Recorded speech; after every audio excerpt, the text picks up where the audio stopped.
Bismillahirrahmanirrahim. Hello again, hello les fanophiles. On va parler aujourd'hui, on va parler aujourd'hui de diverticules de Meckel.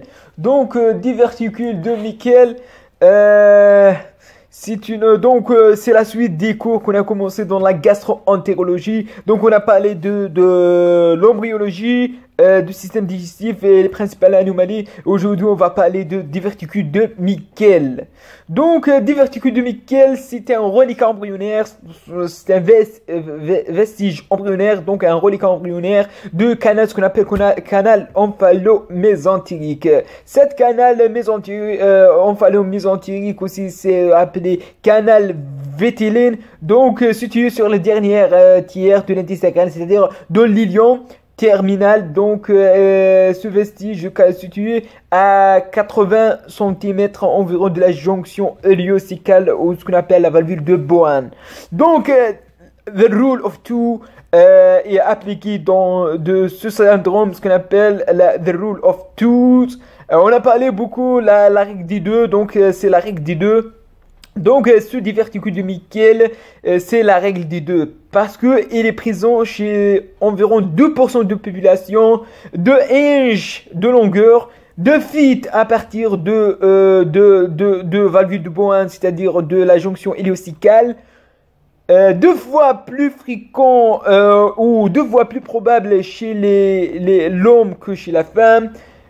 Généralement présent dans les 2 premières années de la vie. Il contient 2 types de l'épithélium, gastrique ou pancréatique, ce qu'on appelle, normalement on trouve un épithélium intestinal, mais c'est une hétérotopie. C'est une notion assez importante, l'hétérotopie, parce que la présence de tissu gastrique est probablement tissu pancréatique. Peut être totalement asymptomatique chez ces 2% de la population.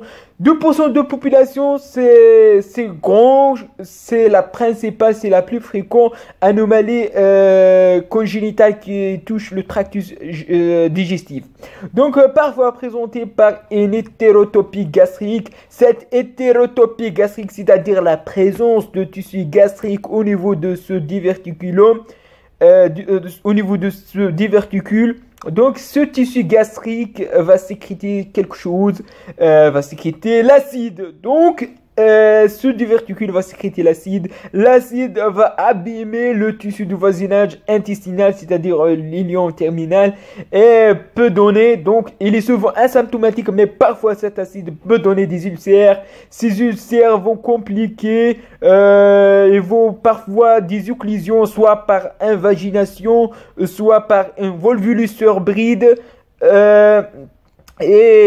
parfois donner des hémorragies, ce qu'on appelle des hémorragies basses, principalement des rectorragies importants, et des mélénas, c'est rarement mélénas. Le plus important, c'est pour donner des rectorragies importants, et la douleur du cadran inférieur droit qui peut simuler une appendicite. Un chirurgien, lorsqu'il enlève un appendicite, surtout si c'est sain, il vérifie ce diverticule de Meckel dans la chirurgie. Le tableau typique, c'est un enfant de 2 années, présent des douleurs typiques de cadran inférieur droit.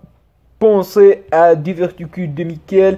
Il faut la penser qui peut simuler une appendicite. Je vous remercie pour votre attention, et enfin n'hésitez pas de cliquer sur j'aime, abonner sur ma chaîne et d'aimer, partager, et à la prochaine, Inch'Allah.